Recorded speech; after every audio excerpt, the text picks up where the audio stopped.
Welcome to my channel. Today I am going to be showing you my 2020 planner lineup. So I've got 5 spiral bound planners here, 4 Erin Condrens and a Recollections planner. And they each have their specific purpose, and I'm going to take you through what I use them all for. So this is my first planner. Some of them have, sticky notes to cover up sensitive information, and also I haven't completely filled everything in yet. It's sort of a work in progress, and of course more will be filled in throughout the year. But this is the Erin Condren 7x9 Deluxe Monthly Planner. This is my personal planner for the year. I used the monthly layouts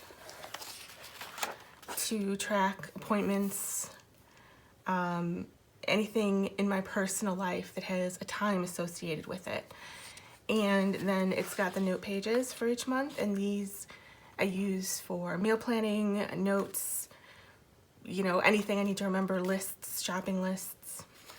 Last year I used the Erin Condren Life Planner for 2019 for my personal planner, and I actually just found it to be too much. I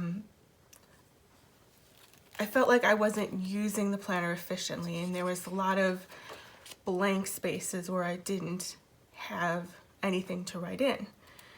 So I thought I'd give this a try this year, the Deluxe Monthly Planner, and see how it goes. So far, I think it's going to be fine. It's got plenty of space for what I need to use it for.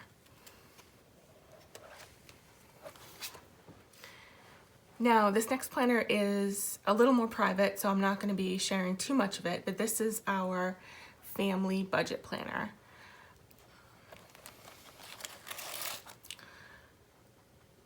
So what I do in this is also the Deluxe Monthly Planner, so it's the same layout with the monthly spread and the note pages.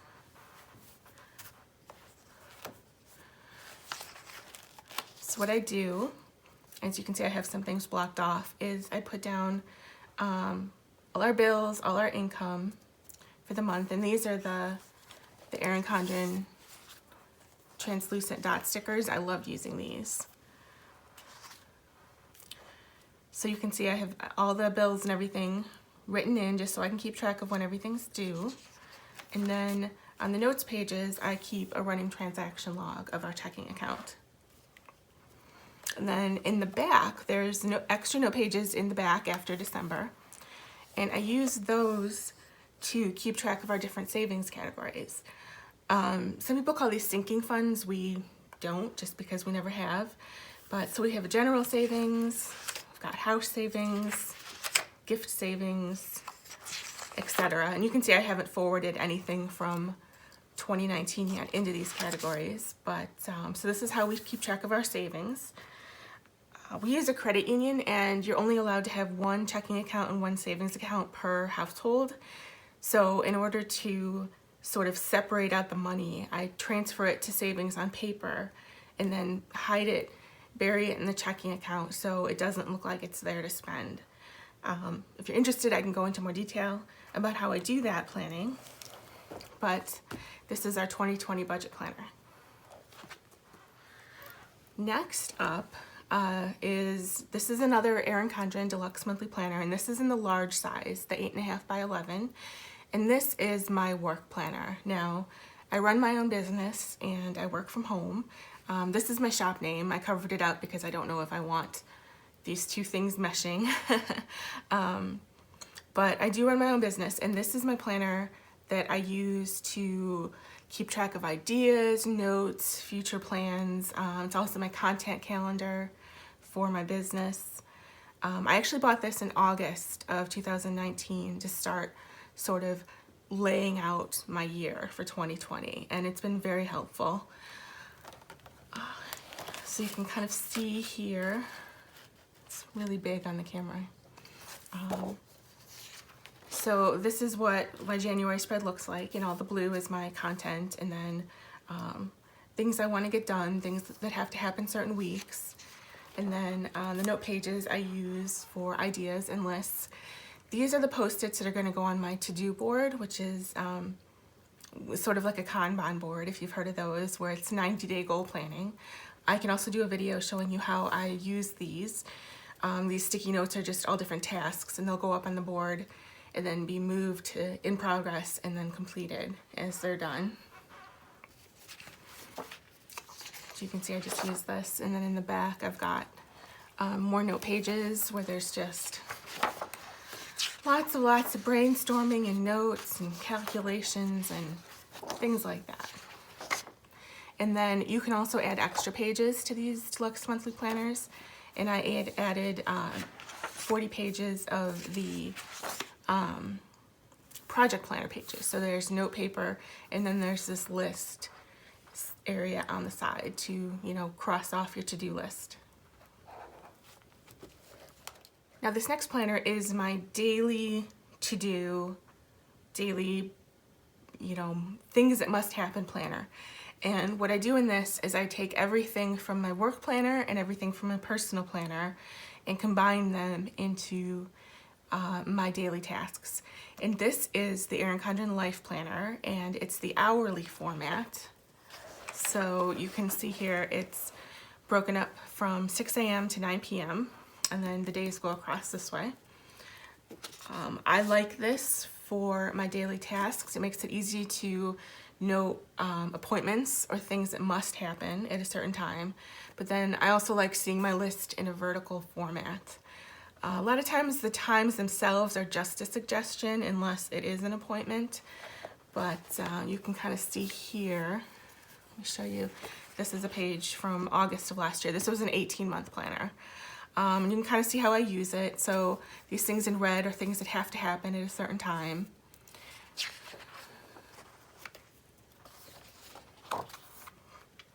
So here's appointments, and then everything else I just write down. I highlight things that don't get done that day to move them to the next day. And I really love this planner. It really works well for me, this way of planning, of having the two things that combine into a to-do list. And I have a specific way of doing that I'm going to make a video on soon and show you how I sort of decide how to prioritize my week. Sometimes working from home, it can be a little hard to know how to arrange your time. For me, the problem really is working too much. I really have a problem with not stopping because it's always here. And actually, if you look in the front of this, I have made a work schedule for 2020. And these are the times I'd like to be working, and anything outside of those times, I really want to try to give myself some time off because it's important to take time off for yourself. Even if it's just in the evenings to read a book or work on a personal project. So that's one of my goals for this year, is to work on that. And actually, speaking of goals, I forgot that in this personal planner, I also have my goals laid out for the year. So in the very beginning, I've covered up a few things here, but you can see some of my goals for the year. I want to run a 5K, which I know to some people is not much at all, but it's something I've never done and I want to do. I want to finish 12 personal projects sort of outside of work, whether that be house projects or craft projects or anything fun I want to do. I want to watch 6 classes for fun. I have a subscription to CreativeLive, and they've got some fantastic classes that I use for my business, but they've also got some things that, you know, I would just like to personally learn. So I want to do that. This is related to my business. This is related to my business. I want to declutter more. Oh my gosh, yes, so much clutter. I want to read 26 books. Now, my goal for the last few years has been 52 books, so 1 a week for the year. And I missed it miserably last year, so I dropped it down to 26 because at least hopefully I can accomplish that, and hopefully I read more. And then we just have a savings goal for our budget. And then in the back of this one, in the blank pages, I've got, I made sort of these trackers to help keep track of my goals.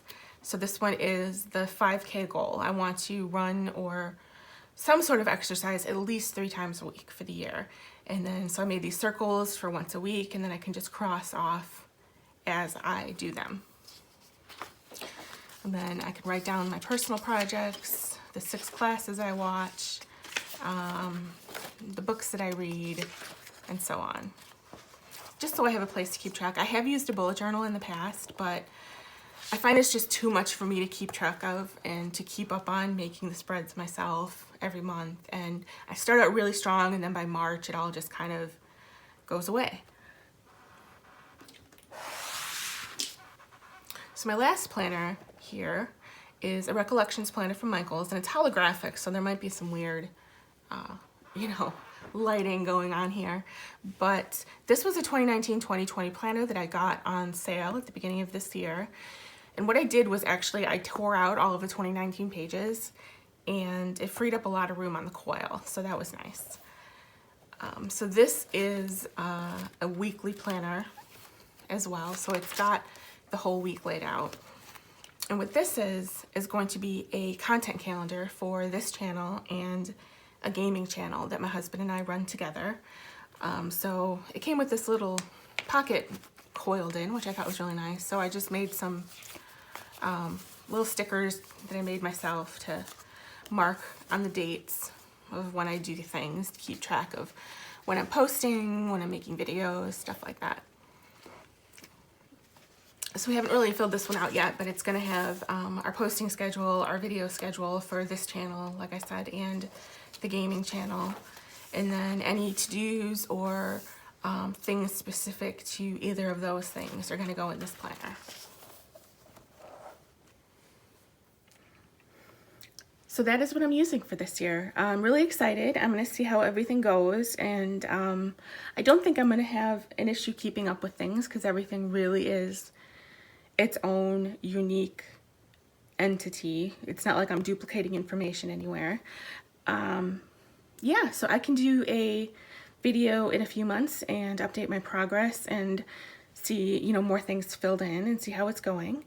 And I also, aside from these planners, use a lot of different journals and notebooks to keep track of things. So I'll show you those as well in the future. I hope you enjoyed, and let me know if you have any questions, and I'll see you later. Bye.